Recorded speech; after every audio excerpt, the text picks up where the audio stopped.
Welcome to Labels and Labeling video series. I'm Piotr Wnuk, Senior Online Editor, and today I am speaking with Jack Malki, the Director of Jet Technologies, a Sydney-based specialist supplier for food packaging, industrial manufacturing, and print and finishing industries. Hello, Jack. Thank you for joining me on this call. Great to see you. Good morning. Yes.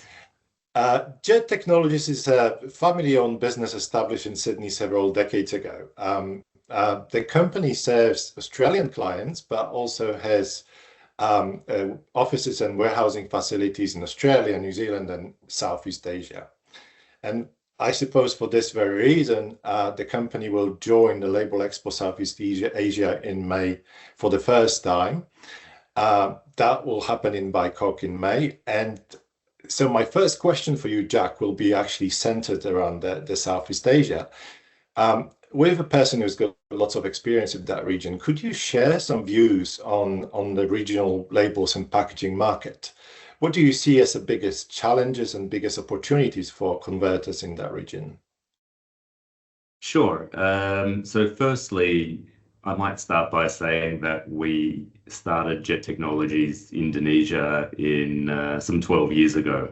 So we've had some time to learn about Asia in potentially one of the hardest countries. And in more recent years, we've been operating also in Vietnam, in Singapore, in Malaysia. Each of those countries is quite different from one another. But as a region, I would say the demographics of Southeast Asia are really positive.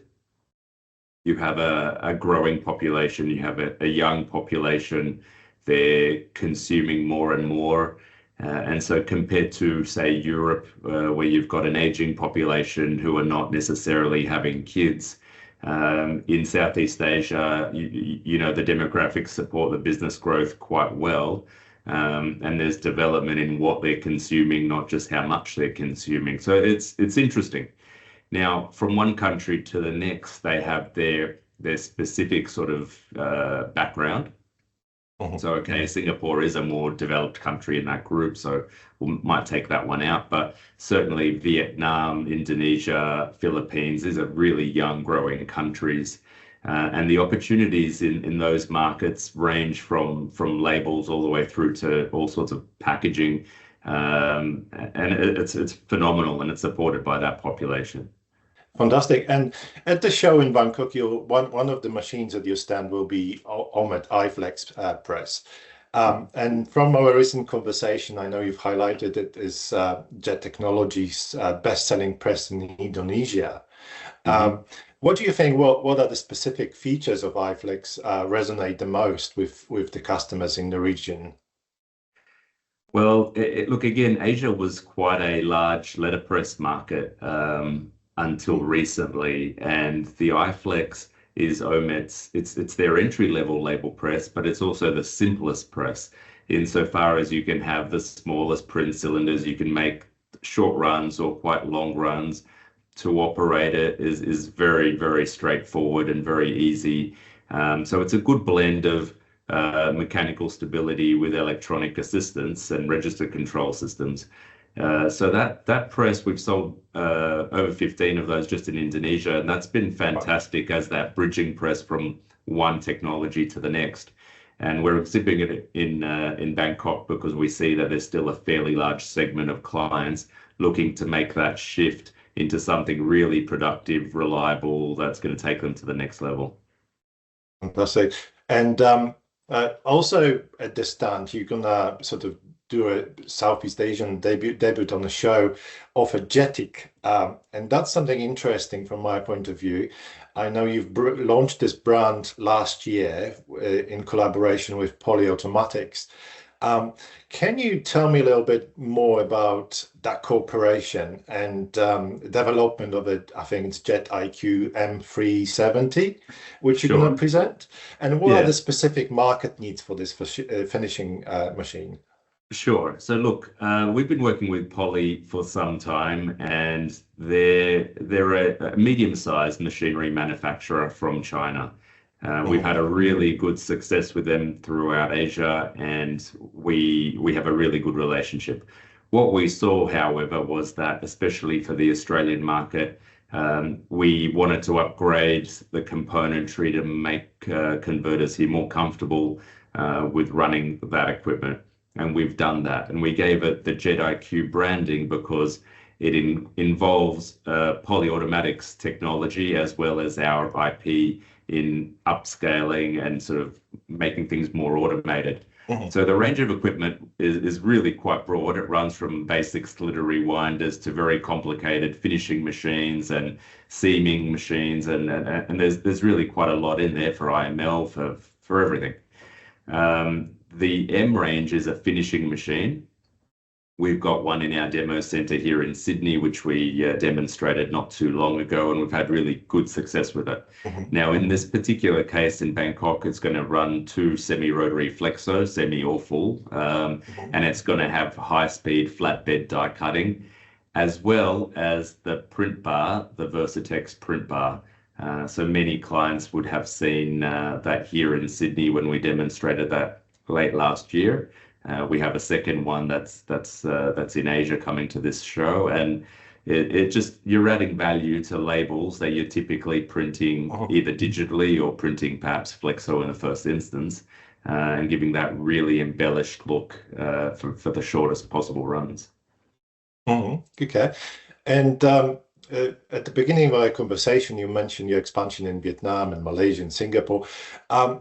But you also mentioned that these markets have lots of similarities, but also differences. So from the Jet Technologies perspective, how do you navigate those diverse market demands and regularity environments across the Southeast Asia?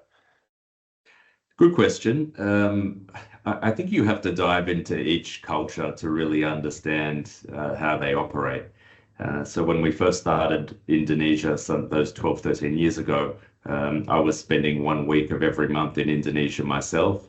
And having had Indonesian colleagues, Indonesian classmates, I think I had a reasonable amount of exposure to that already. We only ever employ locals in our company. So in Jet Technologies Indonesia, we're over 30 people, all Indonesian.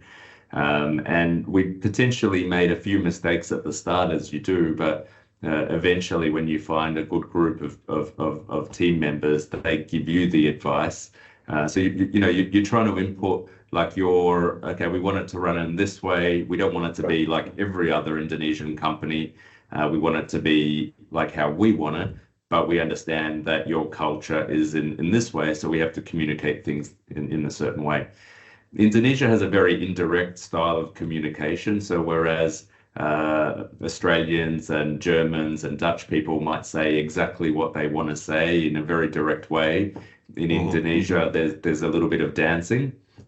So Vietnam is completely different to Indonesia. They are more direct, but they have their own, certain ways, and Malaysia different again. So I think you have to understand the culture, you have to understand the communication style, and then you have to get to know your clients, because even amongst the clients, I mean, let's face it, we have very small and very large, and you cannot generalize too much. Right. Okay, that's fantastic insight. Also, we spoke about Ahmed, we spoke about the finishing Jet IQ, but your company offers much wider range of products. You also offer inks, coatings, cleanings, etc. Pretty much everything converters might need in the factory. So how do you support those? Because I can see many brands coming in to different regions, different countries. How did your company ensure that sort of seamless integration and support of those brands? Yeah, that's a question we get asked all the time. How do you manage to do that? The key is that within our company, we have product managers, and not just one, that manage each of the product portfolio. So for example, inks and coatings, if you have a look at our team in Australia with, for example, James Montgomery, the product manager there, he has, I don't want to sort of make him too aware of his age, but I think he's nearing 20 years of experience in some of the largest ink manufacturers around the world. So we've brought that experience in many years ago here in Australia. We've worked really hard at sort of developing that experience. And then when we started in Indonesia and Vietnam, we look to replicate that, and then that still comes under the banner of the product manager here. So in each of the product groups, we have a set of experts that we say is every bit as good as any product expert around the world. That's obviously challenged all the time. And the benefit for us when we have, for example, an open house like we did in Jakarta just some weeks ago, we're able to really control that whole process from the beginning, from the pre-press and the plate making on the press, all the particular designs, all the way through to the end. So that to the inspection, to the slitting, to the rewinding, to that whole thing. So it's a good thing to be able to do, Piotr. It's not as easy as it sounds, and we don't take it lightly. But it's a challenge. But it means that we can really, we're more consultants to our clients because we understand their processes, and we're not the kind of people that are saying, hey, this is someone else's problem, this is someone else's fault. We understand that end-to-end solution. Great. And we know Jet Technologies has got quite a long history in the Southeast Asia region, but just looking ahead, what's there for Jet Technologies? What are your long terms and in terms of your presence in the region, and how do you plan to continue, innovating and adapting to those needs of the region? So we're risk takers at the end of the day, and starting each of these businesses has meant investing a lot of money and sometimes losing a lot of money. We don't always make the right decisions, but we back. The innovations come from backing ourselves. So, for example, that Jet IQ, making that brand, bringing in that machine, putting the print bar on it, which hadn't been done before. Just that machine with the print bar alone is probably, $600,000. So we have some $2 or $3 million worth of equipment in Jakarta, same here in Sydney. I think that's how we grow. We bring our clients to our demonstration centers. We exhibit, we come to them, we bring them around the region to other printers to sort of cross-pollinate some of these ideas. Oh. And that's how it happens, and then just a lot of hard work. So we're going to keep on doing that. The region is definitely where we're interested. We're not heading outside of the region. That's going to keep our hands very, very full for many years. But we're also really excited about the region, and that's what we're doing. So we're investing in Southeast Asia for sure.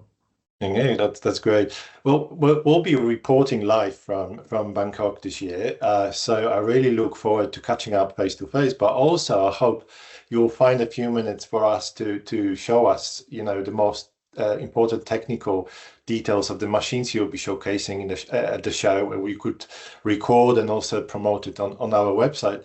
But my last question really is. What message do you have for the converters visiting the show? Look, I hope that they can support the show. Labelexpo Southeast Asia started, if I'm not mistaken, some years before COVID. So maybe they got 2 shows in before COVID. Right. Then there was a major disruption, and it's only sort of really getting back on its feet. But I think it's an important show. I think it's important for converters in the region to support it. Because if you go to the Label Expos in Europe, in America, in China, look, no doubt they all have something to offer. But this is for our region. This is the local show for Southeast Asia, for Australia, for New Zealand. These are important shows. So I would say to everyone, please do come and visit. Bangkok's a wonderful city. Make a weekend of it. Come and see what everybody has brought to the show, especially those that have invested a lot of money in bringing the heavy metal in. And really trying to invest, you invest in us and we invest in you, and that's how that works. So hope to see you guys all there. Fantastic. Well, Jack, thank you very much for your time. I know you're very busy, and I look forward to catching up with you in Bangkok from the show floor. Hey, thanks very much. See you there, Piotr.